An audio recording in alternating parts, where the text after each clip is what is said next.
In the frozen expanse of the outer solar system, where sunlight is 25 times weaker than on Earth, we expect silence. We expect ice. We expect the dead stillness of a geological coma. But orbiting 262,000 miles above the cloud tops of Jupiter, there is a rebellion against the cold. This is Io, slightly larger than our own moon, yet utterly unlike it. It is the most volcanically active body in the solar system, a world that turns itself inside out, endlessly.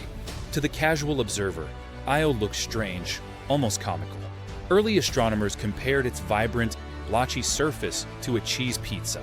But this is no culinary quirk. You are looking at a landscape painted by sulfur.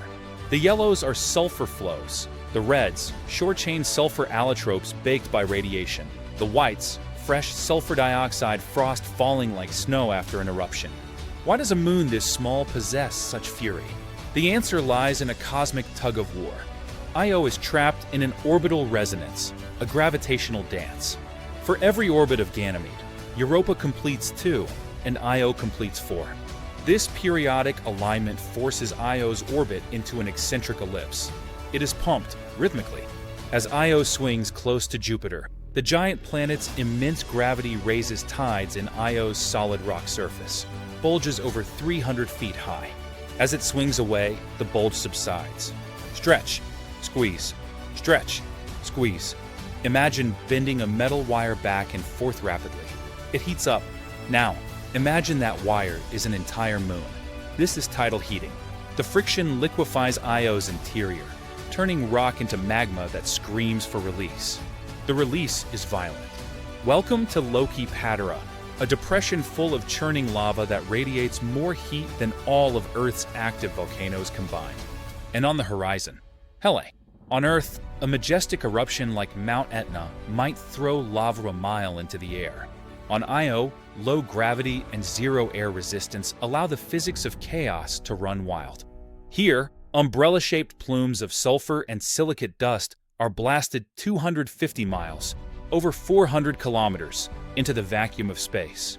If this plume were on Earth, it would rise higher than the International Space Station. But fire is not the only hazard. Io possesses a tenuous atmosphere of sulfur dioxide. But when Io passes into Jupiter's shadow, the temperature drops so drastically that the atmosphere itself freezes. The air literally collapses onto the ground as frost, only to sublimate back into gas when the sun returns. A respiratory cycle of a dying world. And finally, there is the radiation. Io ejects a ton of material into space every second. This material becomes ionized, trapped in Jupiter's magnetic field, forming a donut-shaped ring of charged particles called the Io plasma torus. It creates an electrical current of millions of amps connecting the moon to the planet. To stand on Io is to stand inside the beam of a particle accelerator. It would be lethal to a human in minutes. Io is a warning. It is a laboratory. It teaches us that a world need not be close to a star to be hot. It teaches us that gravity is an engine of energy. In the grand, silent clockwork of the heavens, Io is the volatile, beating heart, a world of brimstone and fire, churning alone in the dark. The pizza moon that eats itself.